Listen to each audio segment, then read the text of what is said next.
ہم تو بڑے حوصلوں سے آئے تھے لڑنے کے لیے، بڑے حوصلوں سے آئے تھے، جن کو یہ مدینے میں مکہ میں پکڑ کے مارتے تھے وہ آج ان کے مقابل میں تھے، کوئی کسی کا غلام تھا، کوئی کسی کا رشتہ دار بھی تھا، لیکن مقابلے میں جب آئے وہ کفار مکہ کہتے ہیں ہم تو بڑے ہمت کے ساتھ لڑنے کے لیے آئے تھے، لیکن جب ہم لڑنے جا رہے تھے تو ہمارے مقابل میں اجنبی لوگ آ رہے تھے، اجنبی لوگ آ رہے تھے، اور ان کی ہیبت ایسی طاری ہوتی کہ ہم نے ان کو نہ مکے میں کبھی دیکھا تھا نہ مدینے میں کبھی دیکھا تھا۔ یہ وہ بدری ملائکہ تھے جو جبرائیل امین کی سپہ سالاری میں آئے تھے۔ اب یہاں ایک بات میں بتانا چاہتا ہوں، ایک فرشتہ اتر جائے کافی ہے۔ آپ کو پتہ ہے قوم شعیب جب نافرمانی کر رہی تھی تو اللہ تعالیٰ نے عذاب کیا بھیجا تھا؟ جبرائیل امین علیہ السلام کو اتارا تھا، انہوں نے ایک چیخ ماری تھی، چنگھاڑ، اور ان کی آواز کی ہیبت سے جتنے پہاڑوں میں تھے یہ قوم شعیب سب کے بھیجے کانوں سے نکل آئے تھے اور زمین پر گر کر مر گئے تھے۔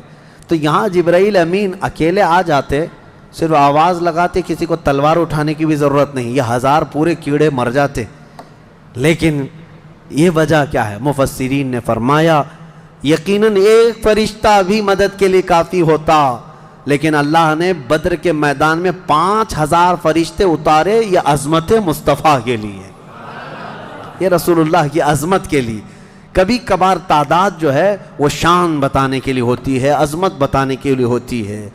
ہاں ایک جھنڈا کافی ہوتا ہے، لیکن کبھی 10 جھنڈے لگاؤ تو اس کی عظمت بڑھ جاتی ہے۔ ہاں 2 باڈی گارڈ کافی ہوتے ہیں، لیکن 10 کھڑے ہو جائیں تو اس کی ہیبت اور طاری ہوتی ہے۔ یہ ایک انسانی ذہن بنا ہوا ہے۔ اللہ تبارک و تعالیٰ نے اپنے محبوب کی عظمت شان کی وجہ سے 5000 ملائکہ کو اتارا۔ اب یہ جنگ ہوتی رہی، اس میں صحابہ تو لکڑیوں سے جنگ کرتے رہے، سب تلواروں سے نہیں، کچھ صحابہ تو لکڑیوں سے جنگ لڑتے رہے، اور لکڑیوں سے کئی کو مار کے گرایا، اور 70 جو ہے موت کے گھاٹ اتر گئے، اور اس میں معمولی 70 نہیں تھے، بڑے بڑے گرو گھنٹال تھے، جتنے بھونکتے تھے مکہ میں بیٹھ کر۔ ابو جہل مر گیا، حضرت بلال حبشی کا آقا امیہ بن حرب وہ مر گیا، اور کئی ایسے بڑے بڑے عتبہ شیبہ جیسے بڑے بڑے کافر، یہ سب کے سب موت کے گھاٹ اتر گئے۔ بدر کی ایک لڑائی ایسی کہ اچھوں کی جڑ کاٹ کر رکھ دیا۔ اب یہاں پر حضور پاک صلی اللہ تعالیٰ علیہ وسلم کا رحم بھی دیکھیں، حضور ملاحظہ فرما رہے تھے، جب امیہ گر کر زخمی ہوا تھا، حضور نے جو صحابی لڑ رہے تھے کہا کہ روک دو اس کو۔ امیہ جو لڑ رہا تھا وہ بڑا ہٹا کٹا پیسہ والا مکہ کا بڑا آدمی تھا، تو جو صحابی لڑ رہے تھے انہوں نے گرا دیا، وہ زخمی ہو کر گرا، حضور نے فرمایا چھوڑ دو اس کو، وہ صحابی ہٹ گئے۔ حضور نے فرمایا بلال حبشی کو بلاؤ۔ بلال کہاں ہے؟ بلال آئے، کہا اے بلال آؤ، جتنا اس نے تڑپایا تھا خوب آج تم بدلا لو اس کے ساتھ، کیونکہ یہی وہ تھا جو حضرت بلال کو ایک ڈرم میں ڈال کر دن بھر رکھتا تھا، لوہے کی ایک ٹاکی بنا کر اس میں ڈال کر اوپر سے ڈھکن ڈال کر گرم دھوپ میں ان کو ایسی رکھ دیتا تھا، بغیر کھانا پانی دیے شام تک ان کو کھولا جاتا تو ان کا جسم پورا اجمرا ہو جاتا تھا، ان کی پیٹھ ایسی گل گئی تھی انگاروں میں سلانے کی وجہ سے کہ ریڑھ کی ہڈی دکھتی تھی۔ یہ حضرت بلال کے ساتھ کیا تھا، حضرت بلال حبشی نے مار کر اس کو ختم کیا۔ اور حضرت بلال مارتے وقت کیا کہہ رہے تھے یہ بھی سنیے، یہ صحابہ کا جذبہ ہے۔ کہتے ہیں اس کو قتل کیا اور یوں کہا انت عدو اللہ و عدو رسولنا، میں نے تجھے مار دیا ہے اس لیے کہ تو اللہ کا اور میرے حبیب کا دشمن تھا، یہ نہیں کہ مجھے تڑپاتا تھا، یہ نہیں کہ تو نے مجھے بہت مارا ہے اب چکھ لے مزہ۔ حضرت بلال یہ کہتے ہیں تو اللہ کا دشمن تھا اور میرے مصطفیٰ کا دشمن تھا، میں نے تجھے ختم کیا۔ یہ بدر کی وادی میں حضرت معاذ اور معوذ بن عفراء رضی اللہ عنہما، 2 چھوٹے بچوں پر جہاد تو ہے نہیں، لیکن یہ ضد کر کے اصرار کر کے حضور کے پاس آئے تھے، کہا ہمیں اجازت دے دے۔ میرے آقا نے ان کو اجازت دی تو یہ جنگ میں شریک ہوئے۔ حضرت عبد الرحمن بن عوف کہتے ہیں صاحب بڑے بڑے صحابہ، جنگ کے میدان میں نفسا نفسی کا عالم ہوتا ہے، اپنا ڈیفنس کرنا ضروری ہوتا ہے، کہاں سے تیر آئے کہاں سے تلوار آئے، لیکن یہ 2 بچے اس طرح سے میدان میں ہیں کہ حضرت عبد الرحمن بن عوف سے کہتے ہیں چچا ہمیں ایک بات بتائیے، ابو جہل کس کا نام ہے؟ حضرت عبد الرحمن بن عوف کہتے ہیں میں ہنس پڑا، ان کی عمر 13 سال کے آس پاس کی تھی. کہتے ہیں یہ کیا کرو گے تم؟ وہ سردار قریش ہے، پہلوان ہے مکہ کا. ان بچوں نے کہا ہم نے دیکھا تو نہیں مگر سنا ہے اس خبیث کے بارے میں کہ وہ ہمارے آقا کو گالیاں دیتا ہے، وہ ہمارے نبی کو گالیاں دیتا ہے. یہ اصل محافظین مصطفیٰ تھے، محافظین ناموس رسالت تھے. نبی پاک صلی اللہ علیہ وسلم کی عزت کے لیے. میرے عزیزو یہ بچے کھیلنے کے لیے ضد نہیں کر رہے تھے، جان ہتھیلی پر لانے کے لیے ضد کر رہے ہیں. حضور پاک صلی اللہ علیہ وسلم کی بارگاہ میں آئے اور اس کے بعد حضرت عبد الرحمن بن عوف کہتے ہیں میں ابھی بات چیت کر ہی رہا تھا کہ ابو جہل سامنے گھوڑے پر بیٹھا جا رہا تھا. میں نے اشارے سے بتایا وہ دیکھو وہی مردود ہے جو گھوڑے پر جا رہا ہے. یہ دونوں بچے چیل کی طرح جھپٹ گئے اس کی طرف اور بھاگتے ہوئے اس کی طرف گئے. ابو جہل کو یہ ایکسپیکٹیشن ہی نہیں تھا، یہ امید ہی نہیں تھی کہ اس کے مقابل میں کبھی کوئی بچہ آ سکتا ہے. غرور و تکبر میں ہمیشہ وہ سوچتا تھا بڑے بڑوں سے ہی لڑنا ہے ہم کو. اور دیکھا تو چھوٹے بچے آئے، ایک بچے نے گھوڑے کی ٹانگ پر تلوار ماری، ابو جہل نیچے گر گیا. گھوڑا بھی گرا وہ بھی گرا، اور جیسے گرا دونوں اس کے سینے پر چڑھ کر بیٹھ گئے. سینے پر چڑھ کر بیٹھ گئے اور گردن پر تلوار رکھی. تو جانتے ہیں ظالم یہ زمانے بھر کا بڑا گستاخ اور گستاخوں کا باپ کیا کہتا تھا؟ عربی میں شعر کہہ رہا ہے اس وقت. کہتا ہے میں عرب ہوں موت سے ڈرتا نہیں، میں عرب ہوں موت سے ڈرتا نہیں، لیکن افسوس مجھے اس بات کا ہے کہ میرے مقابل کا آیا نہیں. اس کو افسوس یہ ہے کہ مجھے کوئی پہلوان نے مارا نہیں، مجھے چھوٹے بچے مار رہے ہیں. اور بعض لوگوں نے کہا کہ اس کی یہ خواہش تھی، کہا کاٹنا ہے تو گردن تھوڑا نیچے سے کاٹو، کیونکہ سب کٹے ہوئے گردنیں رکھی جائیں تو میری گردن تھوڑی اونچی دکھے. غرور و نخوت کبھی نہیں جاتا، گھمنڈ و تکبر کبھی نہیں جاتا. ان بچوں نے ختم تو کر دیا ابو جہل کو.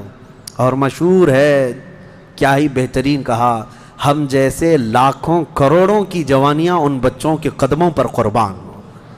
ہم ان کے ناخنوں تک بھی نہیں پہنچ سکتے جنہوں نے دفاع کیا ہے، ڈیفنس کیا ہے میرے مصطفیٰ کی عزت کا. اوروں نے کافروں کو مارا ہوگا، ان بچوں نے تو پورے کفر کو مارا ہے.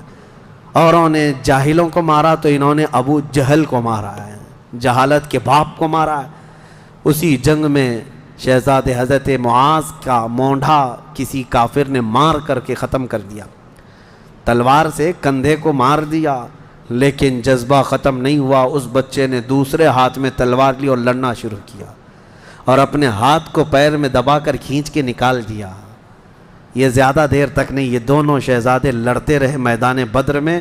شام سے پہلے پہلے دونوں بچے بھی شہید ہوئے. حضرت معاذ بھی شہیدوں میں ہیں، حضرت معوذ بھی شہیدوں میں ہیں. کس باپ کے یہ بیٹے تھے، کس گھر میں آنکھیں کھولی تھی انہوں نے، جہاں ماں کو قرآن کی تلاوت کرتے سنا، باپ کو محراب عبادت میں دیکھا اور گٹھی میں ان کے پلایا ہوا تھا عظمت مصطفیٰ. سب سے پہلی چیز ہے میرے عزیزو، یہ جان دے چکے میدان میں. نبی پاک صلی اللہ علیہ وسلم شام کے وقت جنگ کا پانسا کیسے پلٹا، یہ صحابہ ایسے گھستے چلے گئے ان کے صفوں میں کہ وہ ہیبت سے بھاگنے پر مجبور ہو گئے. مکہ کے کفار جتنے بھی تھے سب کے سب اپنا ساز و سامان چھوڑ کر میدان سے بھاگنے لگ گئے. وہاں پر اپنے مویشی چھوڑا، اپنے بہت سارے چھوڑا، یہاں تک کہ 70 قیدی پکڑ میں آئے اور 70 مارے جا چکے تھے، 140. اور صحابہ میں 13 شہید تھے، 1 زخمی تھے. 13 شہید ہوئے، 1 زخمی تھے. حضرت عبیدہ بن حارث وہ بھی راستے میں جا کر شہید ہوئے. تو جنگ بدر کے ٹوٹل شہید 14 ہیں، باقی وہ 70 اور 140 پورے ٹوٹل یعنی قیدی ملا کر. شام کے وقت اب سنو میرے آقا صلی اللہ علیہ وسلم کا معجزہ. صحابہ کہتے ہیں حضور نکلے، میدان میں آئے، سب کافروں کی لاشیں ایک جگہ کھینچ کر لا کر گڑھے میں ڈال دی گئیں. لیکن لاشیں دیکھنے کے لیے حضور میدان میں جا رہے تھے. صحابہ کہتے ہیں قسم خدا کی ہم نے دیکھا حضور نے جس کے لیے جو دائرہ کھینچا تھا وہ کافر وہیں گر کے مرا تھا، ایک بال بھی باہر نہیں تھا. حضور نے جس کے لیے لکیر کھینچا تھا وہ کافر اسی میں گر کر مرا ہوا تھا. حضور نے جو نشان بنایا تھا ابو جہل وہیں مرا ہوا تھا، عتبہ وہیں مرا ہوا تھا، شیبہ وہیں مرا ہوا تھا. آج کے منافقین کے لیے بھی یہ درس ہے. یہ دیکھیں جنگ بدر کی تاریخ کو، نبی پاک صلی اللہ علیہ وسلم ایک دن پہلے یہ بتا رہے ہیں کہ کون کہاں مرے گا، اور یہ ابھی تک اس بحث میں ہے کہ پیٹھ پیچھے کا علم نہیں، دیوار پیچھے کا علم نہیں، یا اپنے جیسا نبی کو بھی قیاس کرتے ہیں. اللہ ہدایت عطا فرمائے. اب شام کے وقت سارے وہ لاشوں کو لا کر ایک گڑھے میں جمع کر دیا، اور جو مسلمان صحابہ تھے ان کی لاشیں جمع کی گئیں اور ان کو عزت کے ساتھ احترام کے ساتھ اسی بدر کے میدان کے قریب دفن کر دیا گیا. اور کافروں کی لاشوں کے پاس کھڑے ہو کر حضور نے پھر ایک خطبہ دیا، خطبہ دے رہے تھے، اور اس میں حضور صلی اللہ علیہ وسلم یہ فرما رہے تھے، اے لوگو، ہمارے رب نے جو ہم سے وعدہ کیا تھا وہ پورا کر دکھایا اللہ نے. بتاؤ تمہارا خدا جو تم سے کوئی وعدہ کیا تھا کیا تم کو بھی پورا کر دیا؟ کیا تم نے موت کے بعد وہ چیز پا لی جس کے لیے تم لڑتے تھے؟ صحابہ پوچھنے لگے، یا رسول اللہ صلی اللہ علیہ وسلم آپ ہی کس کو سنا رہے ہیں؟ یہ مرے ہوئے کفار کو. حضور نے فرمایا یہ تم سے بھی زیادہ سنتے ہیں، مرنے کے بعد وہ تم سے بھی زیادہ سنتے ہیں. اسی لیے حضور پاک صلی اللہ علیہ وسلم نے فرمایا کہ مردہ لوگوں کی باتیں تو چھوڑیں، چلنے والوں کے پیر کے چپل کے نیچے جو آواز آتی ہے وہ بھی مردہ سنتا ہے، اس کے کان بڑھ جاتے ہیں. اب مجھے بتاؤ میرے عزیزو، بدر میں مارے گئے ہوئے غلیظ قسم کے کافر جب باتیں سن سکتے ہیں تو اللہ کے اولیاء اپنی قبروں میں کیوں نہیں سنتے؟ انبیاء کرام اور اولیاء کرام اپنی قبروں میں نہیں سنتے؟ ہم جاتے ہیں اور اسی یقین کے ساتھ جاتے ہیں کہ وہ قبروں میں ہماری باتوں کو سنتے بھی ہیں، اور اللہ نے ان کو تصرف اور اختیار دیا ہو تو ہمارے حق میں اللہ کی بارگاہ میں سفارش بھی کرتے ہیں. یہ ہے جنگ بدر. اس کا خلاصہ یہی ہے کہ وہ اگرچہ 313 نہتے تھے لیکن یقین کامل تھا. اسی کو اقبال نے کہا ہے، یقین محکم عمل پہ ہم، جہاد محبت فاتح عالم، جہاد زندگانی میں ہیں یہ مردوں کی شمشیریں. کہ یہ وہ صحابہ تھے، ان کے بارے میں کہتے ہیں اللہ کے شیروں کو آتی نہیں روبائی، اللہ کے شیروں کو آتی نہیں روبائی. یہ لومڑی کی طرح نہیں رہتے بلکہ ان کا عزم حوصلہ بڑا جوان تھا، اور میدان میں اترے تھے تو نہ یہ تلواروں کے بھروسے آئے تھے نہ ہاتھی گھوڑوں کے بھروسے آئے تھے، بلکہ ان صحابہ کا صرف یقین یہ تھا اللہ ہمارے ساتھ ہے، رسول ہمارے ساتھ ہے. اے مومنوں، آج اس بدر کی تاریخ کے بعد میں آپ سے بھی یہی کہنا چاہوں گا، آج جتنے بھی ابو جہل ناچ رہے ہوں ان کو ناچنے دو اور پکار کر کہو ان اللہ معنا، بے شک اللہ ہمارے ساتھ ہے، بے شک اللہ ہمارے ساتھ ہے. آزمائش ہوگی، امتحان ہوگا، کچھ تو مریں گے کچھ تو کٹیں گے، لیکن غلبہ حق کا ہی ہوگا. حل الحق یعلو ولا یعلی علیہ، فرمایا گیا حق ہمیشہ بلند ہو کر رہے گا، اس کے اوپر کوئی غالب نہیں آئے گا. ہو سکتا ہے صدیوں تک اس کو کوئی پکڑ کر کے رکھے، حق کو گرفتار کر کے رکھے، لیکن کبھی بھی وہ اس طرح نیست و نابود نہیں کیا جائے گا. قیامت تک حق کو بلند ہونا ہے. اللہ کریم ہم سب کو حق جماعت کے ساتھ زندہ رکھے اور ہمیں غلبہ اسلام کا وہ سنہرا دور عطا فرمائے جب ہم دیکھیں ہمارے ہر گھر سے آواز آئے لبیک یا لبیک یا لبیک یا. آؤ آج کی اس بدر کی تاریخ کے بعد ہماری بزرگوں کی یہ عادت کریمہ رہی ہے کہ انہوں نے اصحاب بدر رضوان اللہ تعالیٰ علیہ مجمعین کے ناموں کی تلاوت کو حرز جاں بنا کر رکھا ہے کہ بزرگوں نے فرمایا یہ 313 صحابہ کے ناموں میں اتنی تاثیر ہے کہ جو ان کے ناموں کی تلاوت کرتا ہے اللہ تعالیٰ اس کی کوئی دعا رد نہیں فرماتا. کئی حکایتیں حضرت دوانی رحمۃ اللہ علیہ، حضرت دارانی رحمۃ اللہ علیہ، انہوں نے کئی حکایتیں نقل فرمائی ہیں. فرماتے ہیں کہ پچھلے زمانے میں کئی ایسے حالات دیکھنے کو آئے جنہوں نے اسماء بدر رضوان اللہ علیہ مجمعین کی تلاوتیں کی ہیں، وہ راستے میں ڈاکوؤں سے محفوظ رہے. ایک صاحب تھے، وہ تجارت پر جا رہے تھے اور بیچ راستے میں سمندر میں ڈاکوؤں کی کشتیاں آئیں اس کی تجارت کے قافلے کو لوٹنے کے لیے، اور یہ اپنی کشتی میں اسماء بدر یعنی بدری صحابہ کے نام اپنے پاس رکھا اور تلاوت کرتا رہا۔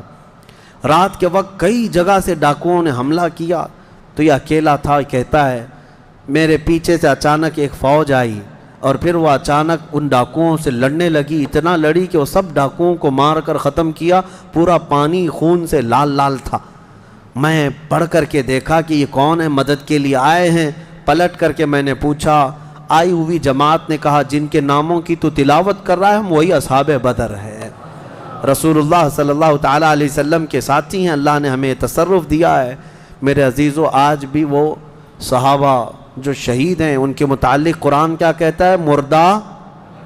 مردہ مت سوچو، سوچو بھی مت، کہنا تو دور کی بات ہے، اللہ نے فرمایا وہ زندہ ہیں، تمہیں اس کا شعور نہیں۔ آج میں ان کے ناموں کی تلاوت کرتا ہوں، ہر نام پر آپ رضی اللہ عنہ کہیں، کیا؟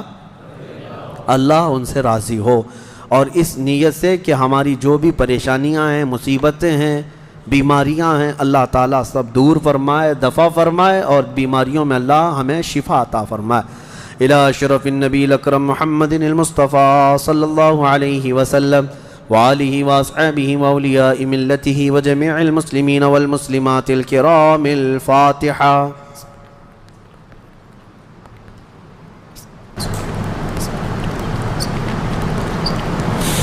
اللهم صل صلاة كاملة وسلم سلاما تاما على النبي الذي تنعل به العقد وتنفرج به الكرب وتقضى به الحوائج وتنال به الرغائب وحسن الخواتم ويستسقى الغمام بوجهه الكريم وعلى آله وصحبه في كل لمحة ونفس بعدد كل معلوم لك.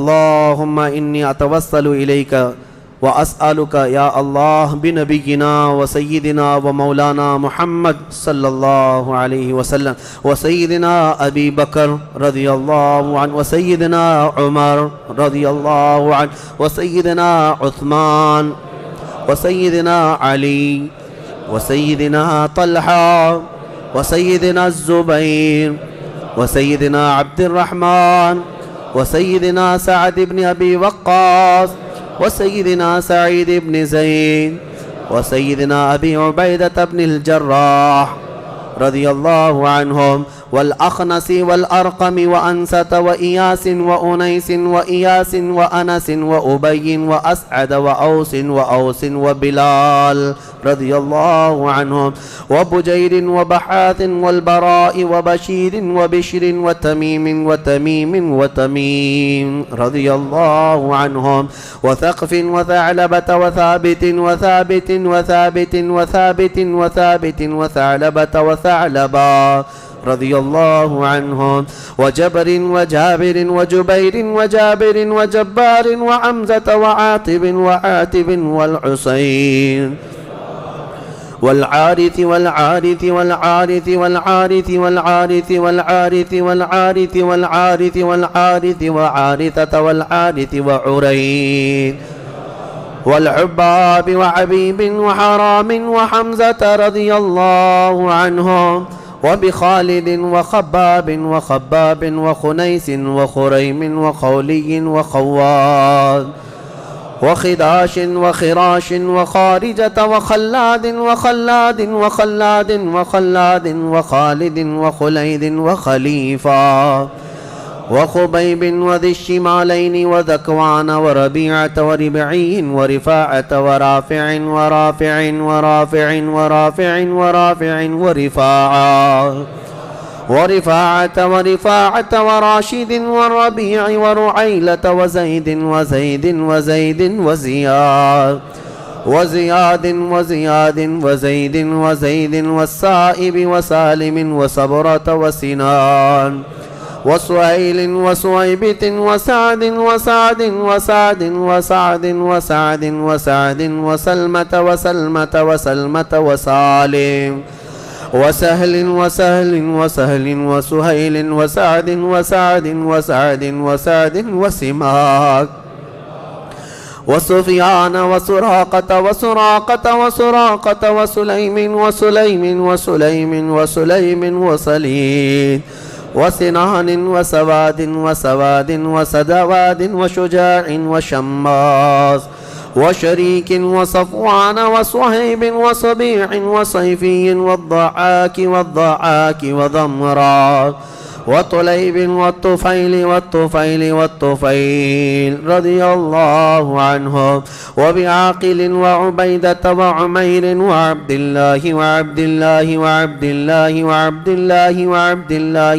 الله رضي الله عنهم، وعياض وعثمان وعقبة وعكاشة وعامر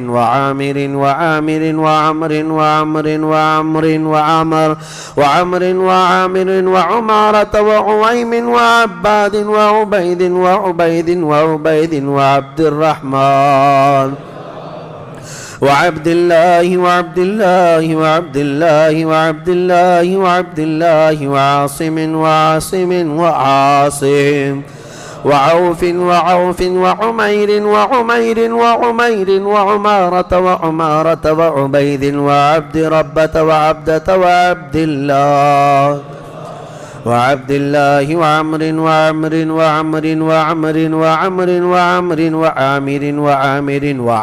وعامر وعائذ وعاصم وعصما وعسيمة وعبس وعباد وعبادة وعبد الله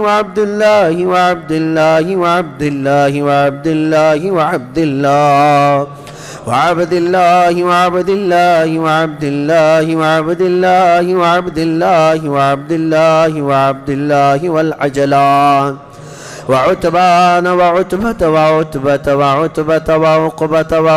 وعدي وعطية وبغنام والفاكهة وفروة وقدامة وقتادة وقتبة وقيس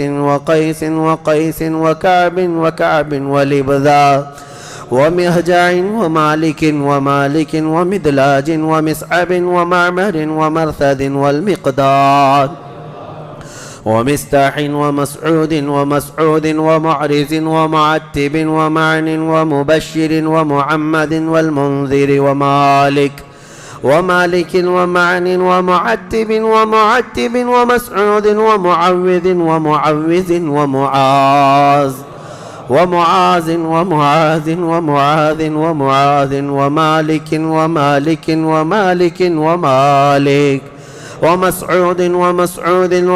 ومسعود والمجذر ومعبد ومعقل والمنذر ومحرر ومليل ونضر والنعمان ونعيمان ونوفل وبواقد ووهب ووديعة وودقة وهانئ وهبيل وهلال ويزيد وأبي سنان وأبي مرثد وأبي مخشي وأبي كبشا وأبي سلمة وأبي صبرة وأبي حذيفة وأبي عقيل وأبي الهيثم وأبي مليل وأبي لبابا وأبي حنة وأبي حبة وأبي ضياع وأبي شيخ وأبي دجانة وأبي طلحة وأبي الأعور وأبي أيوب وأبي حبيب وأبي قيس وأبي خلاد وأبي خارجة وأبي صرمة وأبي خزيمة وأبي قتادة وأبي داود وأبي صليط وأبي حسن وأبي اليسر وأبي مسعود رضي الله عنهم أجمعين وبسائر الصحابة والتابعين رضوان الله عليهم أجمعين. الفاتحة.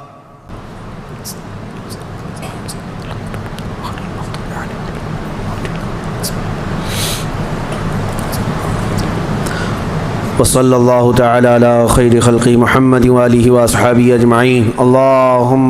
اللهم إنا نتوسل إليك باسمك العظيم وبجاه نبيك الكريم ووليك العظيم أن تكفر عنا الذنوب وتستر العيوب وتحسن الأخلاق وتوسع الأرزاق وتشفي الأسقام وتعافي الآلام، وأن تدفع عنا وعن أهل بلدنا وبيتنا هذا السم الناقع والداء القامع والوباء القاطع، إنك مجيب سامع. وأن تصرف عنا الطاعون والبلاء وتعصمنا من إنزال قهرك والوباء، وتحتجبنا بنورك من شر عدونا وشر الملعون ومن شر الوباء والطاعون. اللهم لا تؤاخذنا بسوء أفعالنا ولا تهلكنا بخطايانا. اللهم إنا نسألك أن تعيذنا من عذاب القبر وتؤمننا من الفزع الأكبر وتنجينا عن دار البوار وتسكننا الفردوس من دار القرار بحق سيدنا ومولانا محمد وآله الأبرار وأصحابه الأخيار. يا الله يا رحمن يا رحيم يا عنان يا منان يا ذا الجلال والإكرام يا بديع السماوات والأرض يا حي يا قيوم. الہ العالمین ہماری اس محفل پاک و شرف قبولیت عطا فرما. اے کریم خدا ارحم الراحمین جو کچھ کہا پڑھا سنا سب کو اپنی بارگاہ میں قبول فرما. اے اللہ ایک مکمل ختم قرآن میری جانب سے اور جو یہاں پر تلاوتیں ہوئی ان سب کا ثواب تیرے حبیب پاک کی بارگاہ میں نظر قبول فرما. نبی پاک صلی اللہ تعالیٰ علیہ وسلم کے صدقے و توسل تمام انبیاء کرام علیہ السلام، خلفائے راشدین، صحابہ کرام، صحابیات، ازواج مطہرات، بنات طیبہ، شہداء کرام، صالحین، ائمہ مجتہدین، جملہ اولیاء کرام، تمام مومنین مومنات، مسلمین مسلمات کی روحوں کو نظر کیا قبول فرما. خصوصاً بالخصوص شہداء بدر، اصحاب بدر، اصحاب احد، اصحاب خندق، اصحاب کربلا رضوان اللہ علیہم اجمعین کی بارگاہوں میں نظر مولا قبول فرما. ہم میں یہاں جتنے حاضر ہیں مولا، ہمارے خاندانوں میں، ہمارے والدین میں جو انتقال کر چکے ان کی روحوں کو اس کا ثواب پہنچا دے. اے کریم خدا ارحم الراحمین ہم سب پر تو سکینہ نازل فرما. اے اللہ ہم سب پر تو اطمینان اور قلب سرور و قلب عطا فرما. اے کریم خدا ہمیں گناہوں سے نفرت پیدا فرما. اے اللہ ہماری آنکھوں کو حیا عطا کر دے، ہماری زبان کو طہارت عطا فرما، ہمارے دل کو وسوسوں سے بچا لے. اے اللہ شیطان کی شرارتوں، نفس امارہ کے بہکاووں سے ہماری حفاظت فرما. ہم میں جو بیمار ہیں انہیں شفا دے دے. اے اللہ ہمیں ذلت والی بیماریوں سے آخری سانس تک محفوظ فرما. کینسر اور ایڈز جیسی بیماریوں سے مولا ہم سب کی حفاظت فرما. تجھے اصحاب بدر کا صدقہ مولا، تجھ کو راضی کرنے والے صحابہ کا واسطہ مولا، ہم سب کو گناہوں کی بیماری سے شفا عطا کر. اے اللہ ہم سب کو جادو، سحر، سفلی، علوی، ہر طرح کی مکر و فریب سے محفوظ فرما. اے اللہ دشمنوں کی شرارتوں سے بچا لے، فتنوں کے فتنے سے بچا لے، حاسدین اور جلنے والوں کے جلن سے ہماری حفاظت فرما. اے کریم خدا اس ماہ مبارک میں تجھ سے گڑ گڑا کر بہت مومنین مانگ رہے ہیں، ان کی تو عطا کر دے. اے اللہ ان کی مانگوں کو پوری فرما دے. اے اللہ تیرے حبیب پاک کی امت ترکی میں، شام میں، عراق میں، یمن میں، فلسطین میں، برما میں، افغان میں پریشان حال ہے مولا، یہ رمضان ان کے لیے کشادگی والا بنا دے. اے اللہ ان کے لیے امن و امان پیدا فرما. اے کریم خدا ارحم الراحمین ان سب کو تو خیر و عافیت عطا کر دے. اے اللہ اسلام و سنیت کا بول بالا فرما، کفر و شرک کا منہ کالا فرما، دشمنان رسول کو ہلاک و برباد فرما. تیرے حبیب پاک کے دشمنوں کو خاکستر فرما دے، رہتی دنیا تک ان کو عبرت کا نشان بنا دے. اے اللہ خصوصاً تیرے دربار میں التجا ہے، ہمارے ماں باپ کا سایہ دراز فرما. اے اللہ ہماری ماؤں، بہنوں، بچیوں، بیٹیوں، بہوؤں، بیویوں سب کو ہم نے تیرے حوالے کر دیا، ان کی عزتوں کی حفاظت فرما. قیامت تک ہماری نسلوں میں عاشقان مصطفیٰ پیدا فرما. ہمیں گستاخان رسول سے محفوظ کر دے، ہمیں حلال کھلا اور حرام سے محفوظ فرما. اے کریم خدا ارحم الراحمین اخیر میں اتنی التجا ہے، نہ جانے یہ آنکھیں کب ہمیشہ کے لیے بند ہو جائیں. اے اللہ ان آنکھوں کے بند ہونے سے پہلے ایک بار تیرے حبیب پاک کے چہرے کی زیارت نصیب فرما. اے اللہ ہمارے مومنین بھائی جو جیلوں میں قید ہیں ان کو رہا کر دے. اے اللہ ان کو آزاد کر دے. اے اللہ ان کو بھی عید کی خوشیاں عطا کر دے. اے کریم خدا ارحم الراحمین ہماری دعاؤں کو حضور کے نالے پاک کے صدقے قبول فرما. یہاں جتنے بیٹھے ہیں اور جتنے سن رہے مولا سب کو اصحاب بدر اور مدینے کی زیارت نصیب فرما. تیرے خانہ کعبہ کی زیارت اور حج مقبول نصیب فرما. ان اللہ و ملائکتہ یصلون علی النبی یا ایہا الذین آمنوا صلوا علیہ وسلموا تسلیما. اللہ سلام اللہ علی طہ رسول اللہ، صلاة اللہ سلام اللہ علی یاسین حبیب اللہ. توسلنا ببسم اللہ وبالہادی رسول اللہ وکل مجاہد للہ وأهل البدر يا الله صلاة الله سلام الله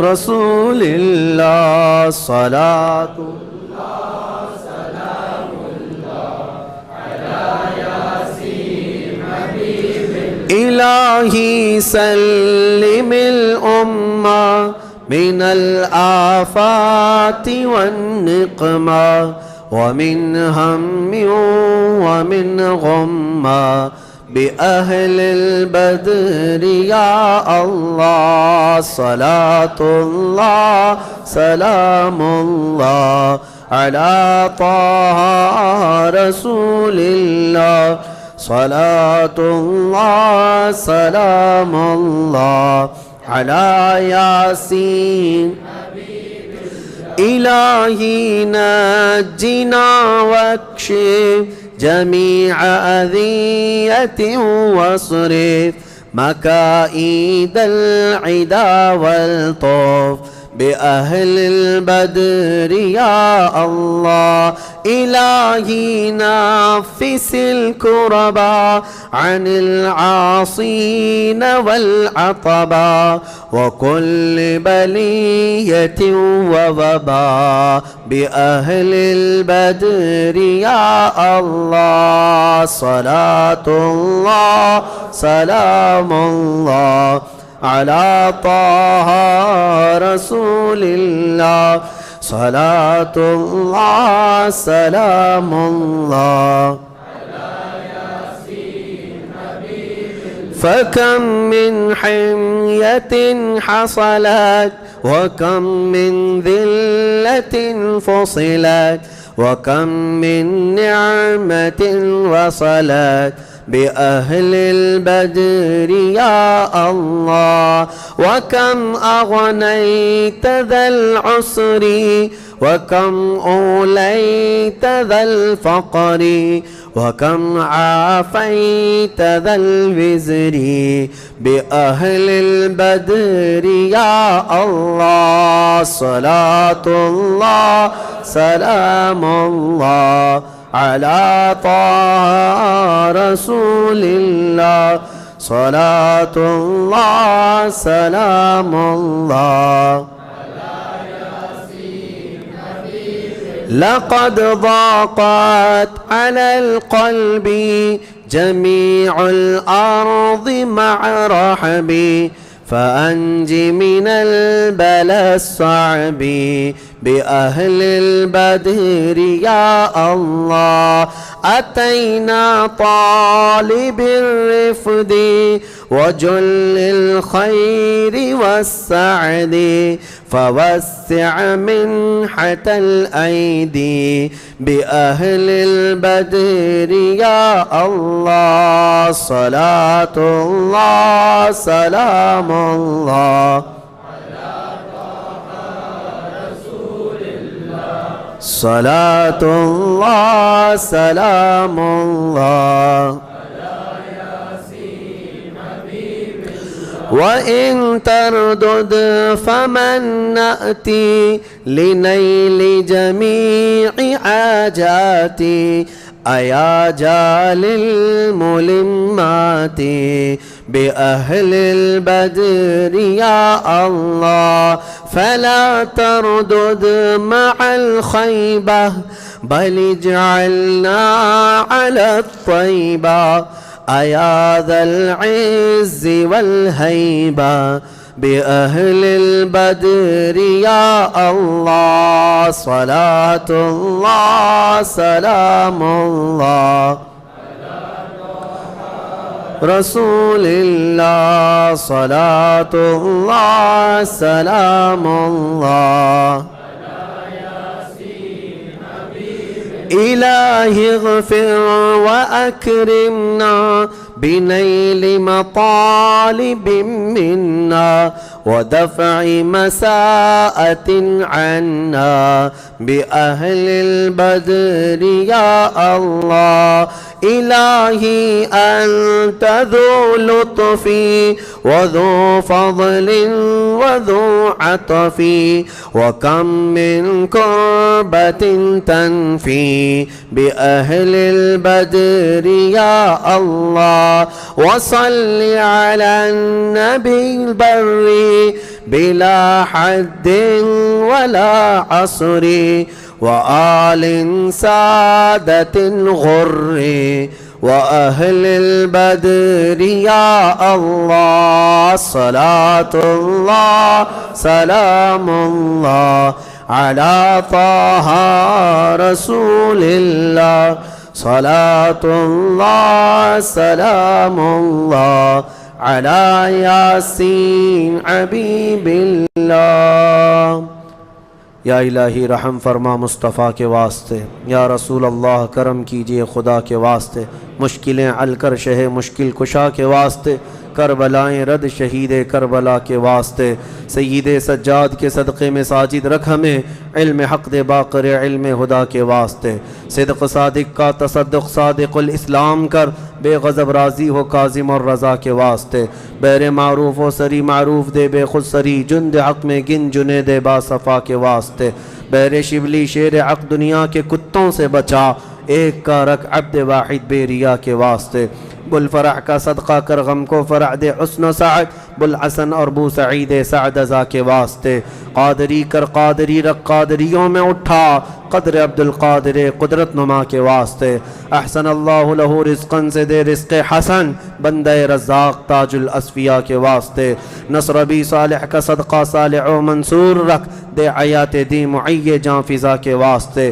طور عرفان و علو و حمد و حسنہ و بہا، دے علی موسیٰ حسن احمد بہا کے واسطے، بحر ابراہیم ہم پر نار غم گلزار کر، بھیک دے داتا بھکاری بادشاہ کے واسطے، خانہ دل کو زیادہ روئے ایمان کو جمال، شہزیہ مولا جمال الاولیاء کے واسطے، دین و دنیا کی ہمیں برکات دے برکات سے، عشق حق دے عشق یہ عشق انتما کے واسطے، حب اہل بیت دے آل محمد کے لیے، کر شہید عشق حمزہ پیشوا کے واسطے، دل کو اچھا تن کو ستھرا جان کو پر نور کر، اچھے پیارے شمس دین بدر العلا کے واسطے، دو جہاں میں خادم آل رسول اللہ کر، حضرت آل رسول مقتدیٰ کے واسطے، دے محمد کے لیے روزی کر احمد کے لیے، خان فضل اللہ سے حصہ گدا کے واسطے، دین و دنیا کی ہمیں برکات دے برکات سے، عشق حق دے عشق یہ عشق انتما کے واسطے، حب اہل بیت دے آل محمد کے لیے، کر شہید عشق حمزہ پیشوا کے واسطے، دل کو اچھا تن کو ستھرا جان کو پر نور کر، اچھے پیارے شمس دین بدر العلا کے واسطے، دو جہاں میں خادم آل رسول اللہ کر، حضرت آل رسول مقتدیٰ کے واسطے، نور جان و نور ایمان نور قبر و حشر دے، بل حسین احمد نوری لقا کے واسطے، کر عطا احمد رضائے احمد مرسل ہمیں، میرے مولا سیدی احمد رضا کے واسطے، حامد محمود حماد احمد کر مجھے، میرے آقا سیدی حامد رضا کے واسطے، سایہ جملہ مشائخ یا خدا ہم پر رہے، رحم فرما آل رحمہ مصطفیٰ کے واسطے، یا خدا اختر رضا کو چرخ پر اسلام کے، رکھ درخشاں ہر گھڑی اپنی رضا کے واسطے، صدقہ ان آیاں کا دے چھ عین عز و علم و عمل، عفو عرفاں عافیت ہم سب گدا کے واسطے، ان اللہ و ملائکتہ یصلون علی النبی یا ایہا الذین آمنوا صلوا علیہ وسلموا تسلیما، اللهم صل على سيدنا محمد معدن الجود والكرم وآله وأصحابه الكرام وابنه الكريم وبارك وسلم، دعواهم فيها سبحانك اللهم وتحيتهم فيها سلام، وآخر دعواهم أن الحمد لله رب العالمين۔ جب دمیں واپسی ہو یا اللہ، جب دمیں واپسی ہو یا اللہ، لب پہ جاری ہو بس لا الہ الا اللہ محمد رسول۔